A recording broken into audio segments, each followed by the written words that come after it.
Welcome back. English grammar learn करते वक्त students को जिस चीज़ से सबसे ज़्यादा खौफ आता है, जो चीज़ स्टूडेंट्स को सबसे ज़्यादा तंग करती है, वो हैं टेंसेस। टेंसेस क्यों ज़रूरी हैं? Why we need to learn tenses? Because किसी भी कंपेटिटिव एग्ज़ाम को क्रैक डाउन करने के लिए टेंसेस बहुत अहम रोल अदा करते हैं। क्यों?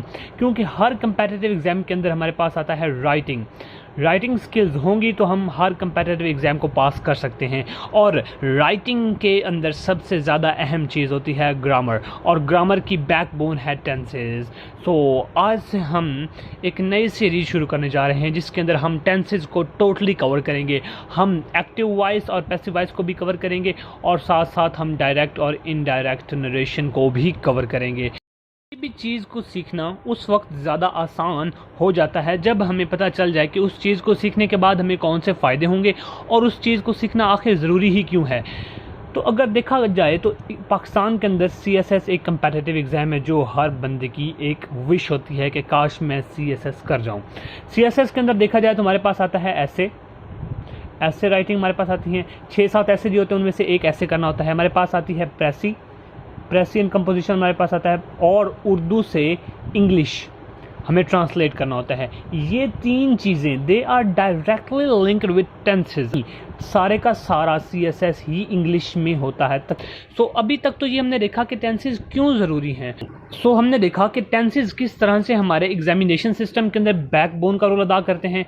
यानी ये हमारे पास एग्जामिनेशन पॉइंट ऑफ व्यू से भी अहम है, एग्जामिनेशन पॉइंट ऑफ व्यू से भी बहुत अहम है, और ना सिर्फ एग्जामिनेशन पॉइंट ऑफ व्यू से भी हमारी ओरल स्किल्स के लिए भी बहुत अहम किरदार अदा करते हैं। ओरल स्किल्स के लिए भी, क्योंकि इंटरव्यू होता है और इंटरव्यू भी आपको इंग्लिश में ही देना पड़ता है।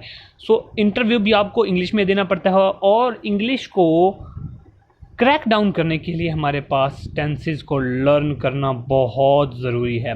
अब तक हम ये बात जान चुके हैं कि टेंसेस कितने इम्पोर्टेंट हैं इंग्लिश के लिए। सो अब हम देखते हैं, हमने ये बात डिस्कस की कि why should I learn tenses. तो अपनी प्रैक्टिकल लाइफ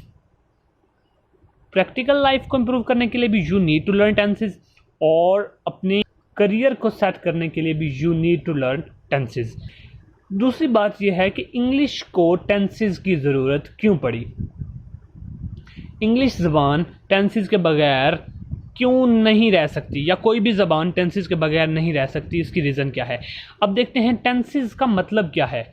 अगर टेंसेस को डिकोड करें लफ्ज़ टेंस को, तो इसको कहते हैं ज़माना, यानी ज़माने को हम कह सकते हैं टाइम।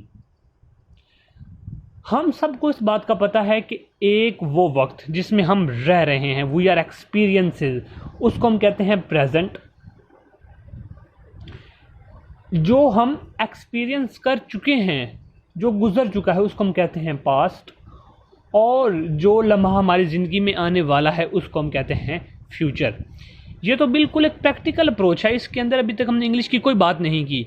जो वक्त हम जी रहे हैं उसको प्रेजेंट कहते हैं, जो हम जी चुके हैं वो पास्ट होता है, और जो हमारी लाइफ के अंदर वक्त आने वाला है उसको हम फ्यूचर कहते हैं। वेरी वेरी सिंपल, और यही क्लासिफिकेशन है टेंसेस के लिए, बिल्कुल।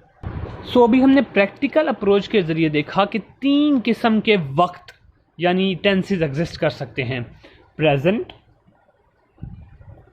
what we are experiencing now, past जो गुजर चुका है, and future जो आने वाला है। यानी ये 3। अगर ये 3 हैं तो फिर टेंसेस 12 क्यों हैं?